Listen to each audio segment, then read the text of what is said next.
The rainforest is home to a rich variety of animals, from playful monkeys to colorful birds. In the lush green space of the forest, the jaguar, one of the largest cats, stands out with its distinctive spotted coat, a cunning predator.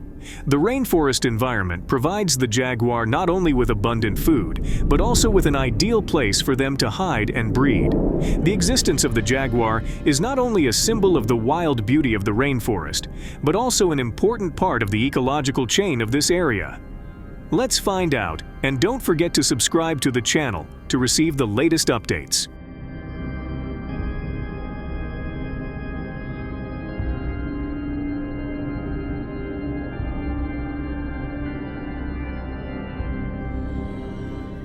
The jaguar is an apex predator in its habitat, with a varied diet. Its main diet includes a variety of animals, such as deer, wild boar, monkeys, and even crocodiles. Thanks to its skillful climbing and excellent swimming abilities, the jaguar can access a variety of food sources, from prey in trees to those living near the water.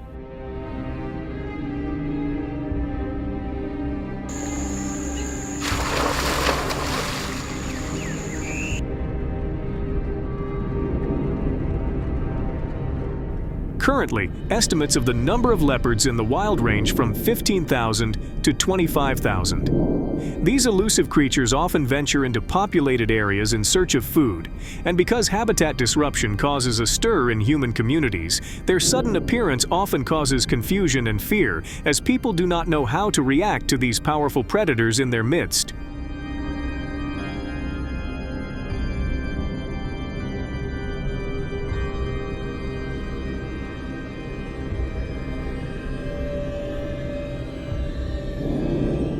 When natural food sources are depleted, leopards may enter rural areas to prey on livestock such as cows, sheep, or even pets such as dogs and cats.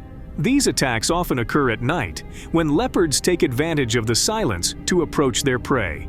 This behavior not only causes damage to livestock farmers, but also leads to human-wildlife conflicts, raising safety concerns for both parties. Finding sustainable solutions to protect both leopards and human property is essential in this situation.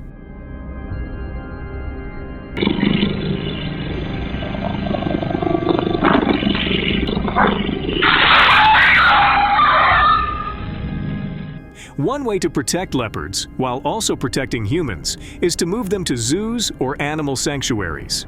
This not only helps to reduce conflicts between leopards and people, but also gives injured or habitat-lost leopards the opportunity to be cared for and rehabilitated.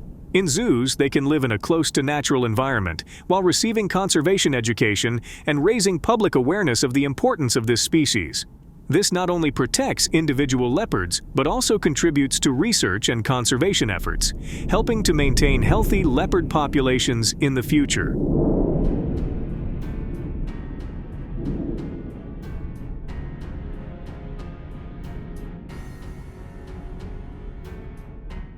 In some areas, as leopard populations increase rapidly, governments are forced to take drastic measures to ensure public safety.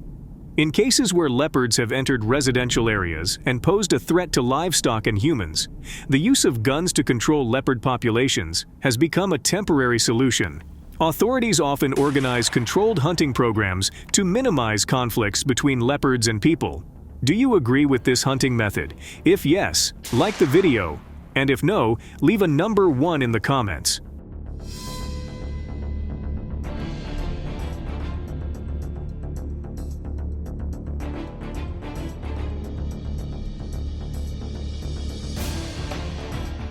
Jaguar hunting is an activity that requires careful preparation and a high level of responsibility.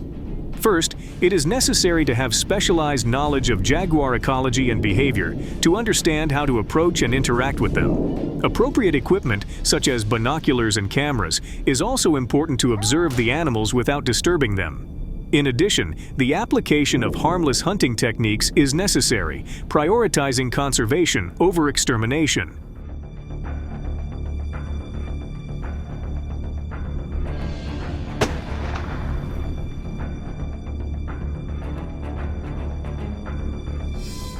A clear conservation plan helps ensure that the activity does not negatively impact the jaguar population.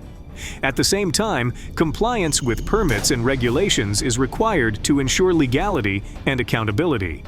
Finally, working with a support team, including experts and volunteers, will increase the effectiveness and safety of the process.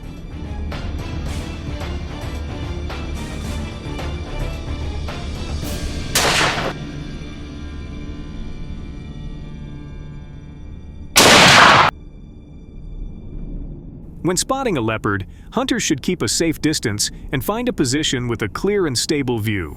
When aiming, they need to pay attention to sensitive points such as the leopard's head or chest to ensure an accurate and effective shot. Hunters need to stay calm, not rush, and shoot steadily. After shooting, they need to monitor the leopard's reaction to determine its condition. If the leopard is injured, hunters should quickly approach and treat it humanely, ensuring that it does not suffer long-term pain.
After the hunt, if the goal is conservation, participants should record important information such as the location and number of leopards observed.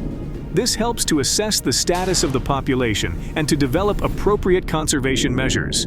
If the hunt is necessary due to a threat to human safety, the post-hunt handling must also comply with legal and ethical regulations in order to minimize negative impacts on the ecosystem. Thank you for watching the video. Please give us a like and don't forget to subscribe to the channel to watch the latest videos. See you in the next videos.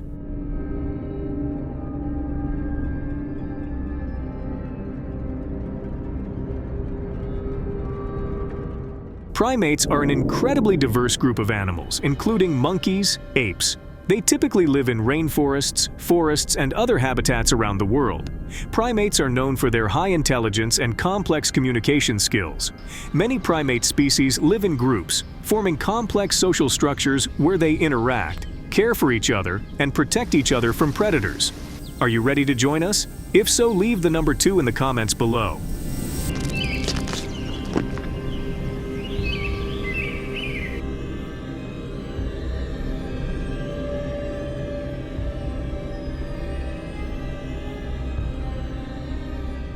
Primate diets vary widely, depending on the species and their habitat.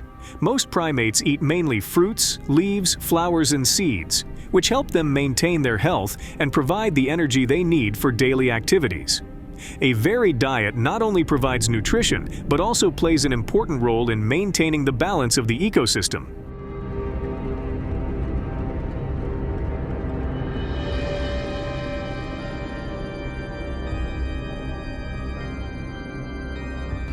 The diverse diets and rapid reproductive capacity of primates have led to some species causing significant damage to agriculture. As primate populations increase, they often invade crop fields in search of food, particularly fruits, grains, and vegetables. This damage not only reduces crop yields, but also causes financial losses to farmers, especially in rural areas where agriculture is the main source of income.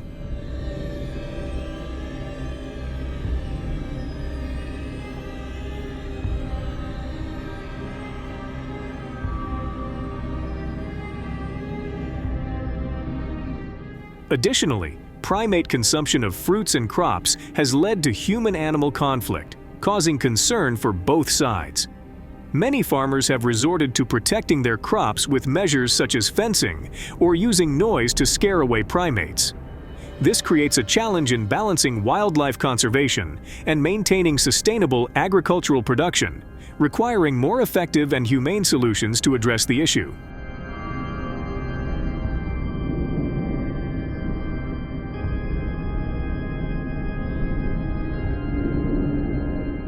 To solve the problem of primates causing damage to the agricultural industry, trapping can be considered a safe and humane solution. Instead of using harmful methods, trapping allows farmers to gently capture primates and then release them back into the wild, away from the farming area. Do you agree with this hunting method? If yes, like the video, and if no, leave a 3 in the comments.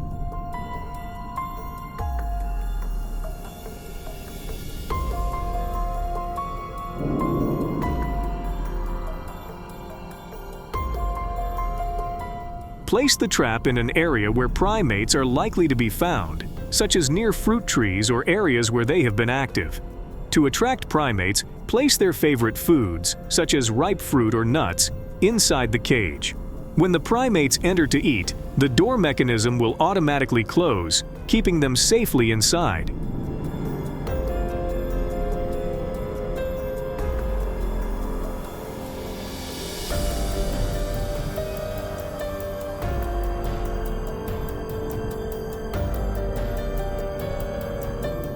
If cage trapping is not feasible, or if large numbers of primates need to be handled, transporting them to a zoo or sanctuary can be an effective solution. Once the primates are safely captured, they can be taken to a zoo where they can be cared for by experts and provided with a suitable environment.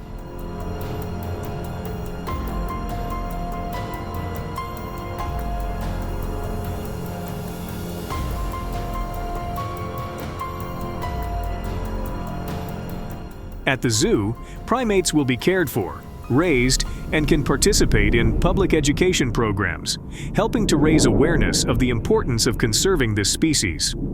In addition, transporting primates to the zoo also helps to reduce conflicts with humans and protect crops. This not only benefits humans, but also contributes significantly to the conservation of wildlife in the wild.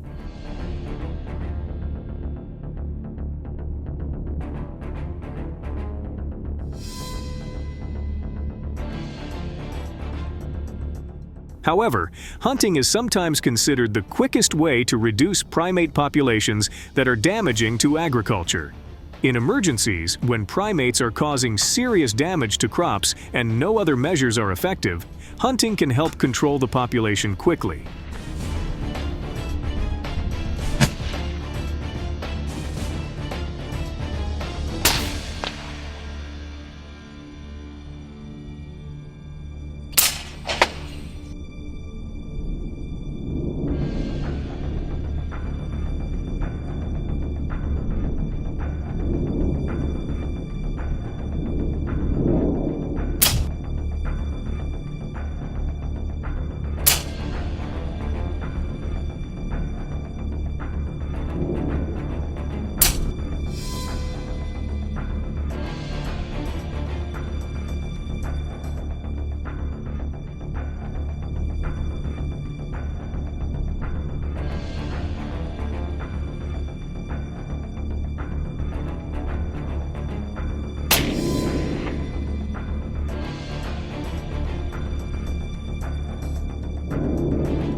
While this may bring immediate results, hunting also raises many ethical and sustainability issues. It can lead to population decline, imbalance in ecosystems, and long-term conflict between humans and wildlife. Therefore, it needs to be carefully considered and accompanied by sustainable conservation and management strategies to ensure that both humans and animals can coexist in the same habitat. Thanks for watching the video. Please give us a like and don't forget to subscribe to the channel to watch the latest videos. See you in the next videos.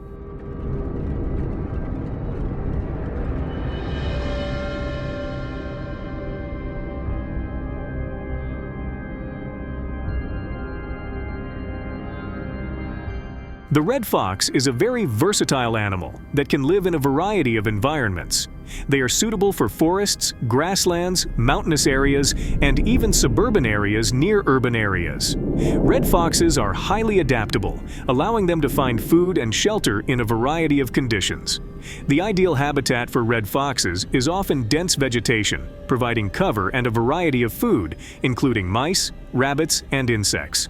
Find out more, and don't forget to subscribe to the channel to receive the latest updates.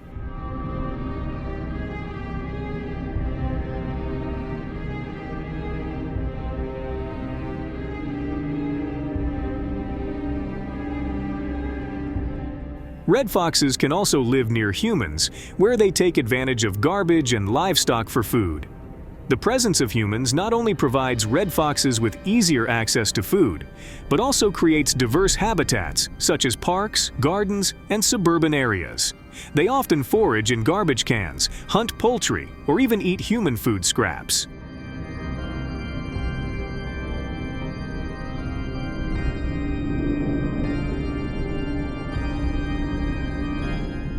Because of their ability to adapt well to living in close proximity to humans, red foxes have become a threat to many farms.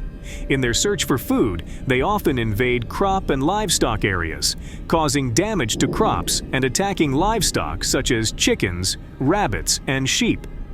The presence of red foxes not only reduces agricultural productivity, but also raises concerns among farmers about the safety of their livestock.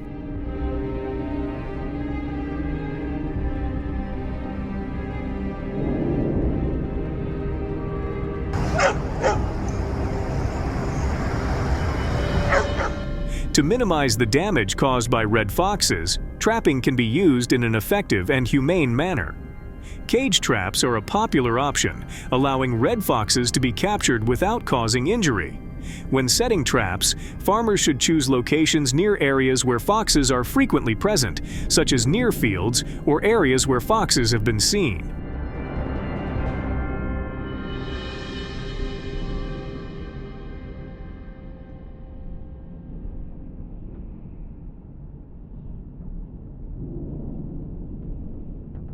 To attract red foxes into traps, it is recommended to use food that they like, such as meat or pet food.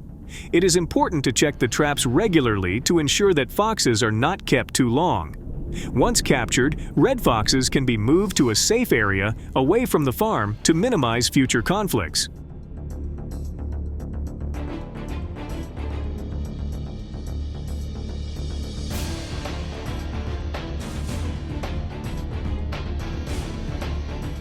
However, in some areas, hunting is used as a quick fix to reduce the damage caused by red foxes.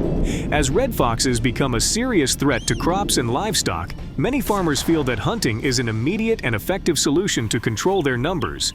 Hunting helps to quickly relieve pressure on the farm. Do you agree with this hunting method?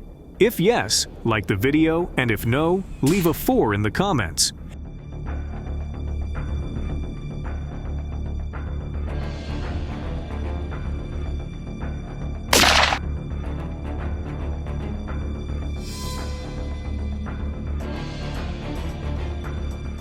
When spotting a red fox, the shot should be made carefully and planned. First, the hunter should keep a safe distance so as not to intimidate the fox and carefully observe its behavior. Finding a position with a clear and stable view is important to ensure accuracy. When ready, the hunter should aim at sensitive spots such as the head or chest. Stay calm and regulate breathing to increase the chance of an accurate shot.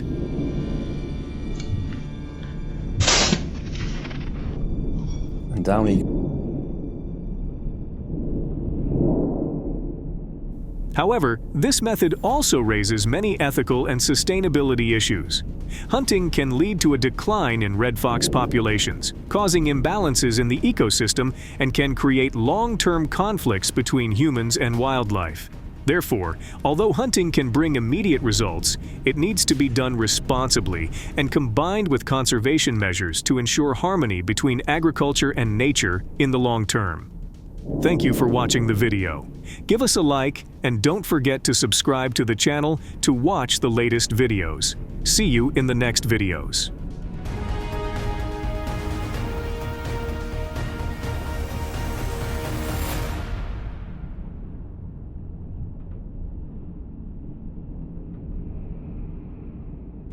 Did you know that Australia is facing one of the highest mammal extinction rates in the world? More than 70% of Australia's native animals cannot be found anywhere else on Earth. Therefore, every loss for Australia is also a loss for the world.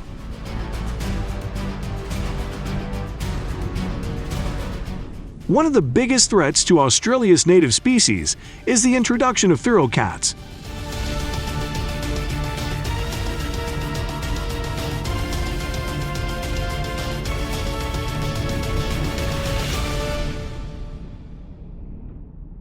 Since just 13 wild rabbits were brought to Australia from England in 1859 by a wealthy man named Thomas Austin.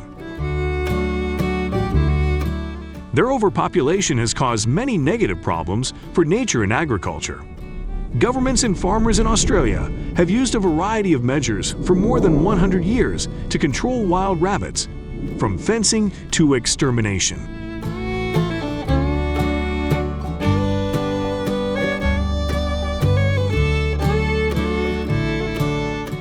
Burroughs has implemented biological control measures, even injecting viruses into rabbits and releasing them back into the wild.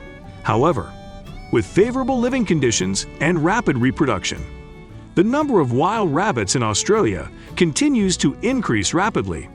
Although at one time up to 98% of the total number of wild rabbits increased rapidly, female wild rabbits, once exterminated, usually begin reproducing as soon as they reach 5 to 6 months of age.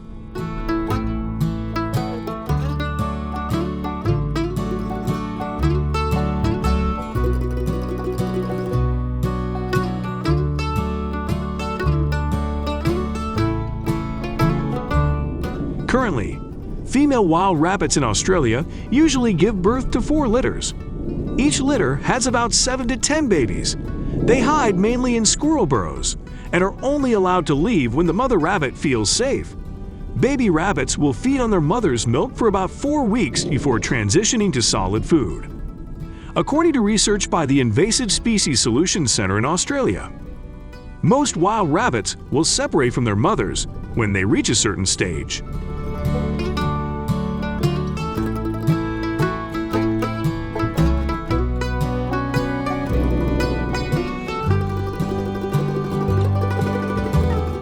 After about 4 to 5 weeks, these wild rabbits are weaned and begin a new independent life. They will burrow and live wherever there is a food source and less disturbance, such as a backyard garden or on a hillside.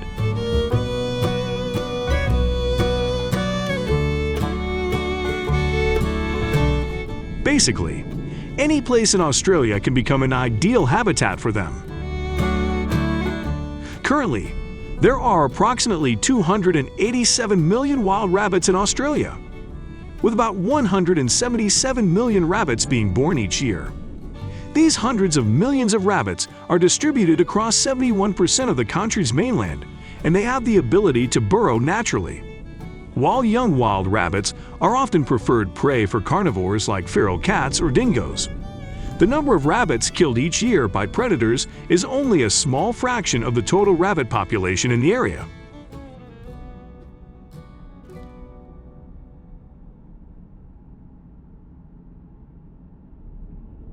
The animal is adaptable except in areas with a lot of clay and sand, such as in northeastern South Australia. Currently, New South Wales, Queensland and Victoria are the states with the largest wild rabbit populations in Australia, with New South Wales home to approximately 65 million wild rabbits.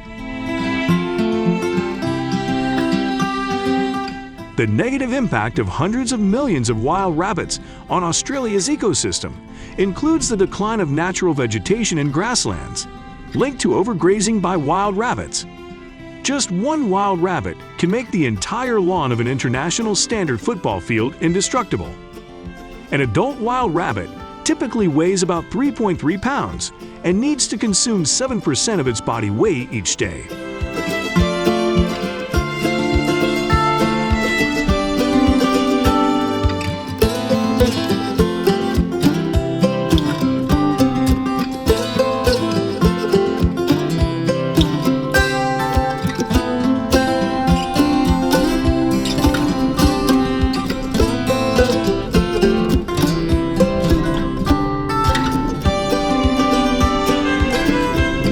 The burrowing habits of hundreds of millions of wild rabbits in Australia not only cause serious erosion and destruction of the landscapes in which they live, but also create other negative impacts on the environment. Competition with native animals in the fight for food is also a major problem presented by wild rabbits, the impact of which poses a serious challenge to the ecosystem and native animals in Australia.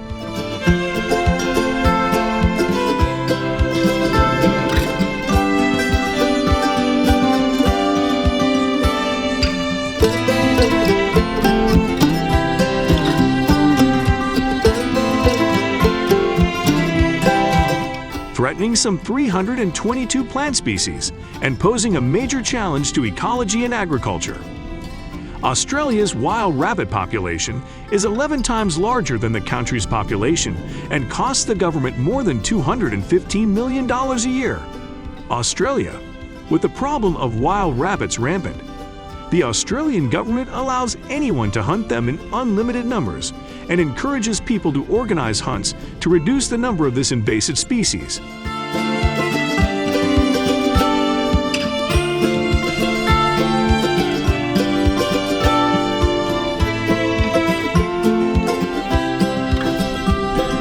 In today's video, we will find out how Australian farmers are dealing with the problem of 6.3 million feral cats.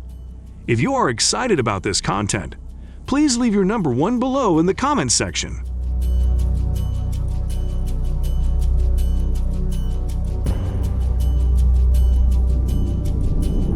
Feral cats first appeared naturally in Australia in the 1850s. To date, the number of feral cats in Australia is estimated from 1.4 to 6.3 million. They have become an obsession for Australians, especially livestock farmers, because they are not only an invasive species but also prey on millions of native animals, creating ecological imbalance.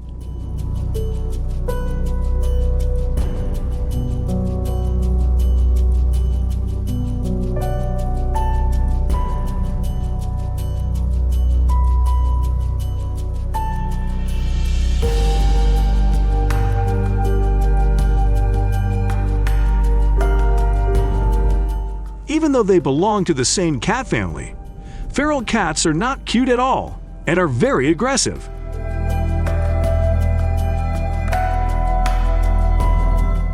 They have the ability to hunt patiently and adapt well to the environment, making it difficult for many native animals to survive with them.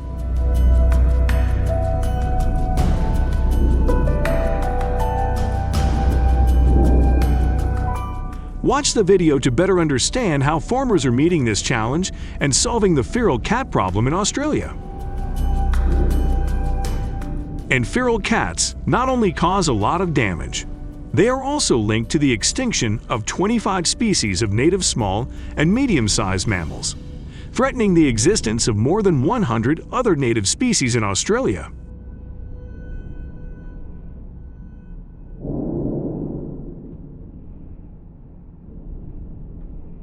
The annual predation impact of feral cats on native Australian wildlife is estimated to be huge, with 272 million birds, 470 million reptiles, and millions of other mammals killed, along with unknown losses to invertebrates and amphibians.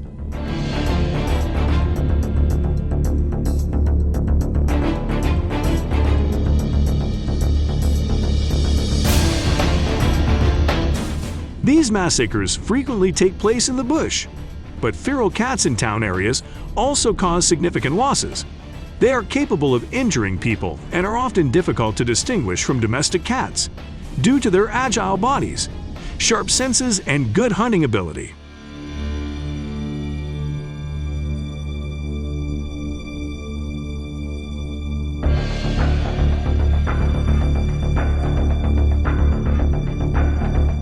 Feral cats are suited to living alone and are often active at dawn and dusk. They are often located in sheltered places such as rabbit holes or bushes. Feral cat populations are self-sustaining and breed successfully, with females able to give birth to 2 litters per year.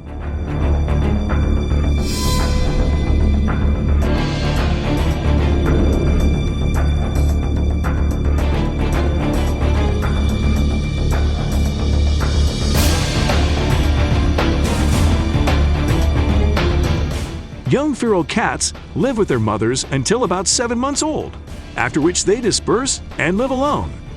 This female gave birth to dozens of other litters of feral cats, contributing to the sudden increase in the number of feral cats.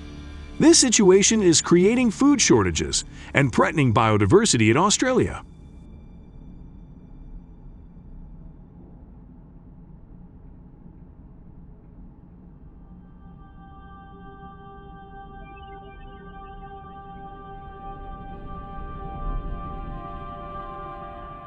Let's take a look at the challenges that feral cats bring.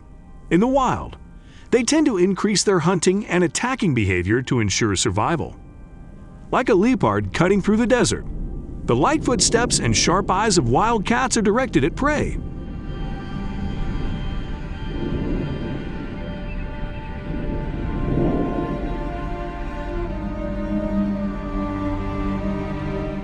These unfortunate ducks will become a meal for feral cats.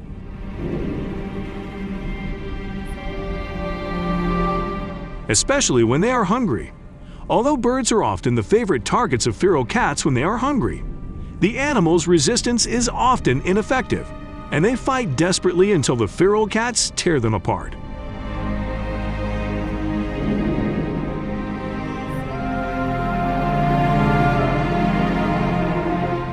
Wild cats are such strong people.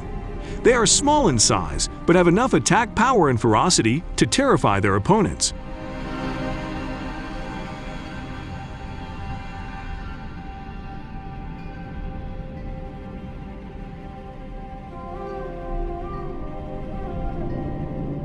Feral cats not only attack wild animals, but also attack pets when given the opportunity. Naturally, your pet is no match for a wild hunter. If not stopped in time, things will get worse. The result will probably be similar to the confrontation with the duck or wild cat just now.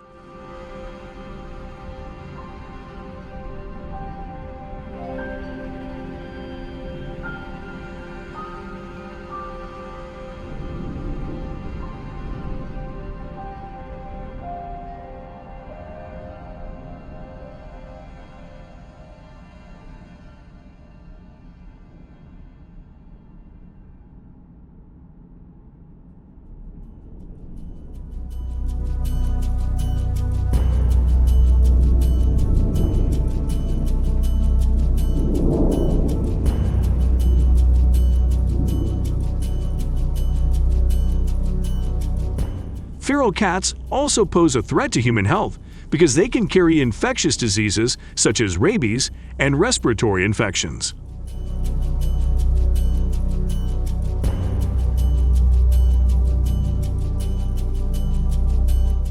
Recognizing these risks, the Australian Feral Cat Reduction Action Plan has implemented direct measures such as trapping and baiting, supported by cameras to increase implementation effectiveness. However, developing awareness in the community about the risks and consequences of feral cat attacks is also considered one of the most effective measures to tackle the problem. ensuring people have a better understanding of the greater consequences of the presence of feral cats in their surroundings.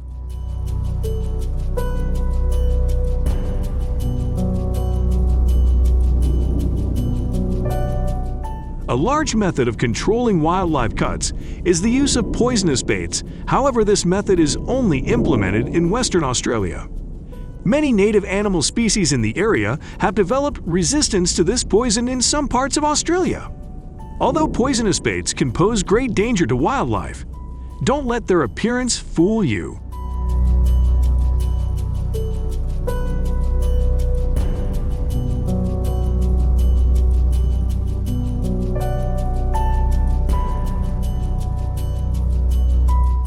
Each of these cute stray cats can kill up to 1,000 native animals each year.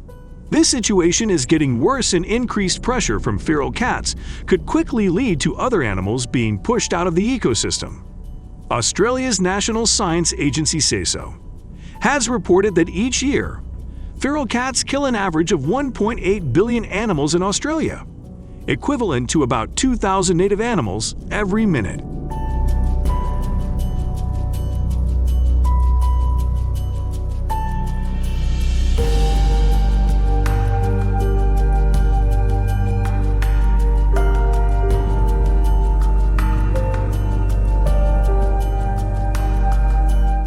Aware of this situation, the Australian government has allowed citizens to participate in wildcat hunting activities.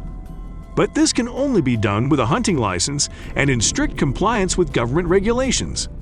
The goal is to reduce the number of feral cats in the area, maintain the ecosystem, and ensure safe and effective hunting.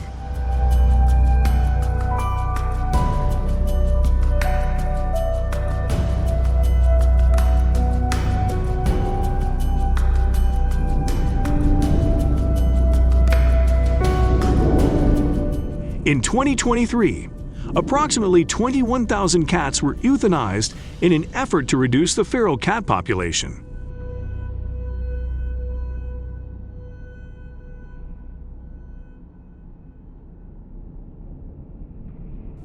Night hunting is practiced, with many feral cats hunting possums in the mountains and others hunting at night in remote and arid regions of Australia. The hunting instinct of wild cats makes them work effectively at night, but they are unaware that there are eyes watching them and guns aimed at them to optimize the effectiveness of hunting wild cats. Many people also participate in night hunting. It is a law of nature. To catch a predator, you must appear when they are hunting.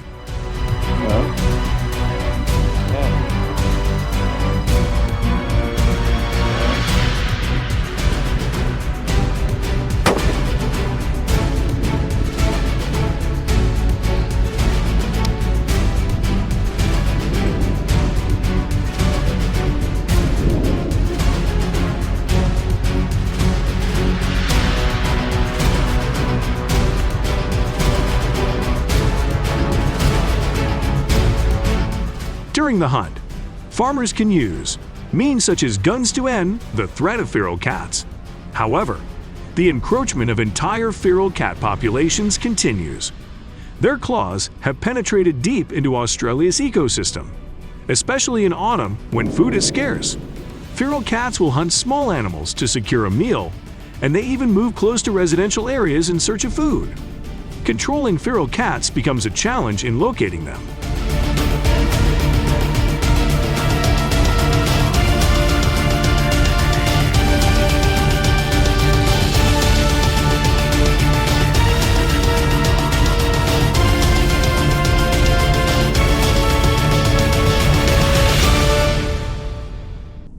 Hunting feral cats requires a lot of effort. Hunters often use specialized lighting systems combined with infrared lights, helping them clearly see the target and location of wild cats during night hunts. However, things are not so simple, because these cats are very clever and sensitive. They have the ability to sense their surroundings quickly, along with good night vision. Once they have identified the target, they quickly rush in to catch their prey. Therefore, hunters need to be extremely cautious, because wild cats can run away or even attack if detected.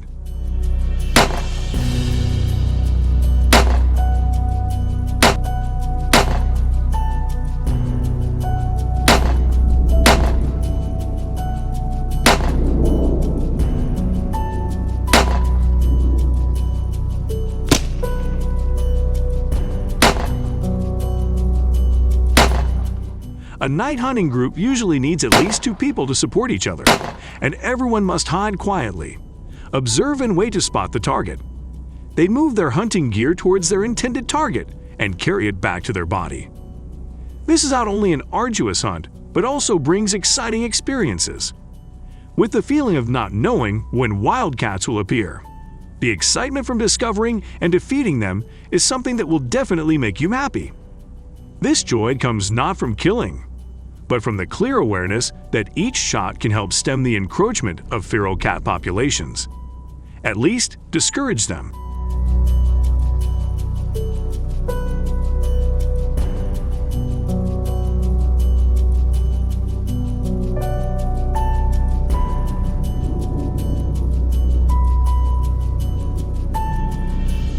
In addition to hunting feral cats, trapping feral cats is also allowed in all parts of Australia, with the goal of reducing the number of aggressive predators.